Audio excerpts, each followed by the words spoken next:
72వ women national ఛాంపియన్షిప్కి Haryana మరియు railway టీంకు రిఫరీగా ఉన్నటువంటి శ్రీనివాస్ గారు ఈరోజు మనతో ఉన్నారు. ఆ మ్యాచ్ యొక్క విశ్లేషణ ఆయన మాటల్లోనే అడిగి తెలుసుకుందాం. శ్రీనివాస్ గారు నమస్తే అండి. Thank you madam, thank you so much. Very క్రౌడ్లో, చాలా క్రౌడ్లో ఫైనల్ మ్యాచ్ జరిగింది. హర్యానా ఇండియన్ రైల్వేస్ మీద ఆల్ ఇండియా లెవెల్లో హోప్ ఉండేది. ఇలాంటి మ్యాచ్ నాకు రెఫరీ ఇవ్వడము ఫస్ట్ థ్యాంక్స్ టు కాసాని జ్ఞానేశ్వరన్న గారు, అదేవిధంగా కాసాని వీరేశమన్న ప్రెసిడెంట్ గారు, అదేవిధంగా మహేందర్ రెడ్డి గారు జనరల్ సెక్రటరీ. ఇంత పెద్ద బాధ్యత తీసుకొని ఈ టోర్నమెంట్ చేయడం చాలా సంతోషము. కానీ ఫైనల్ మ్యాచ్ చూస్తే ఇంత వన్ సైడ్ అనుకున్న మ్యాచ్ను ఇంత టర్న్ చేసిన హర్యానా ప్లేయర్స్కి చాలా అభినందనలు తెలియాలి. ఎందుకంటే హాఫ్ టైం వరకు 4-5 స్కోర్లో తేడాతో ఉన్నారు.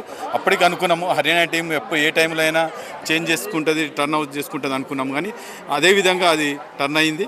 మెయిన్ థింగ్ ఏంటంటే ఇండియన్ రైల్వేస్ లాస్ట్ మూమెంట్లో 3 పాయింట్లు ఇవ్వడం వల్లనే ఆ మ్యాచ్ టర్న్ అయింది. ఇది సక్సెస్ఫుల్గా వాళ్ళు హర్యానా టీము దాన్ని కాపాడుకుంటా ఫైనల్ మ్యాచ్లో 2 పాయింట్స్తోని విన్ అవ్వడం చాలా సంతోషంగా ఉంది. అండ్ మనకి మ్యాచ్లో టఫెస్ట్ మూమెంట్ అంటే లేదు, ఇది ఒక్కడ చిన్న తేడా వచ్చిన టక్ ఆఫ్ వార్ జరిగేదన్న మూమెంట్ ఇది.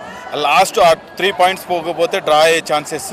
ఎందుకంటే 1-2 బోనస్ తీసుకుంటూ మ్యాచ్ నడుస్తుంది. ఎంత క్రూషియల్ మ్యాచ్ అంటే నేను ఇద్దరు లేడీ అఫీషియల్స్ పెట్టుకొని రెఫరీ చేయడం చాలా ఆనందంగా ఉంది. వాళ్ళకు ఎలాంటి లేకుండా భరోసా మనం ఇచ్చుకుంటూ ఈ టోర్నమెంట్ ముందుకు తీసుకురావడానికి, ఫైనల్ మ్యాచ్ తీసుకోవడానికి ఇది చేసినాము. Thank you very much.